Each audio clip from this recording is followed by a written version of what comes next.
ग्लेशियरमुळे ज्वालामुखींचा उद्रेक?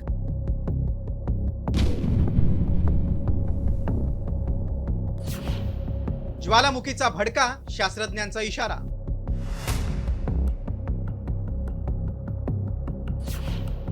भारतालाही ज्वालामुखीचा धोका?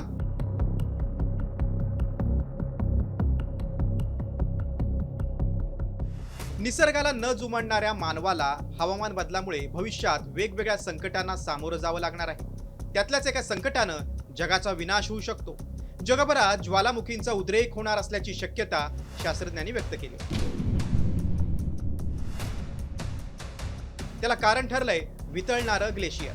होय, हवामान बदलामुळे ग्लेशियर वितळतोय आणि त्यामुळे ग्लेशियर जवळच्या ज्वालामुखींचा उद्रेक होऊ शकतो. या संदर्भात शास्त्रज्ञांनी आपलं संशोधन गोल्डस्पीट कॉन्फरन्समध्ये सादर केलंय. ग्लेशियरवरच्या अभ्यासांती काय निष्कर्ष काढलेत ते पाहूया.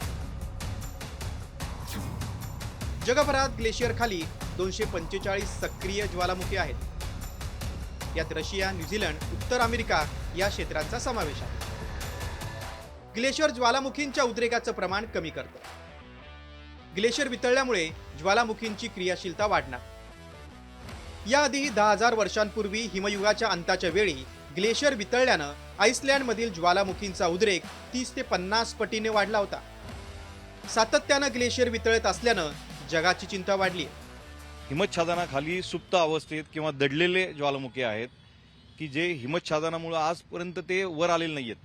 पण वाढत्या प्रदूषणामुळे, वाढत्या जगाच्या तापमान वाढीमुळे, आणि याला मानवच रिस्पॉन्सिबल आहे, त्यामुळे जगाचं वातावरण, हवामान मोठ्या प्रमाणात बदलतंय आणि त्याचा थेट परिणाम हा बर्फ वितळण्यामध्ये होतो. बर्फ वितळले की खालचा जो मॅग्मा आहे किंवा गॅसेस आहेत ते ज्वालामुखीच्या माध्यमातून इरप्ट होणार आहेत. घातक केमिकल्स किंवा घातक घटक, मेटल्स हे मोठ्या प्रमाणामध्ये वातावरणात आणि जलस्रोतांमध्ये मोठ्या प्रमाणात येतील.